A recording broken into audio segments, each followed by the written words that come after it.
for an environmental movement. Love Canal was 10 years in the future. Rachel Carson was right in the middle of this, which was in many ways the first really broad clarion call to look what's happening to our environment. And so when it started, it was a totally different world.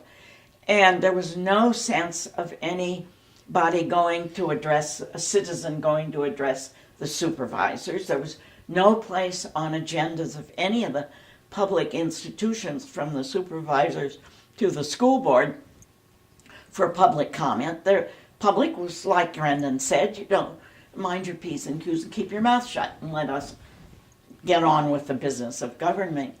And so I recall vividly that the school board, when activism, spurred on by Bodega, some of us started getting a little more active in local education, would go to a school board meeting, and the school board, the 5 or 7 or however many, would be meeting around a table in the classroom around the teacher's desk or table, and we would be sitting back in the kids' chairs, and there was no place for public comment in those days. And we began to do a little rabble-rousing and say, we have something to say about that.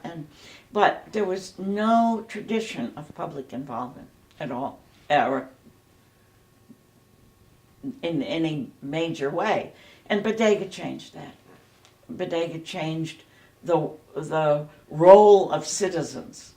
And of course, it started early in Bodega, or in Sonoma County with the Bodega battle, but citizen involvement became the call for the whole decade. I mean, that's what free speech movement here was about.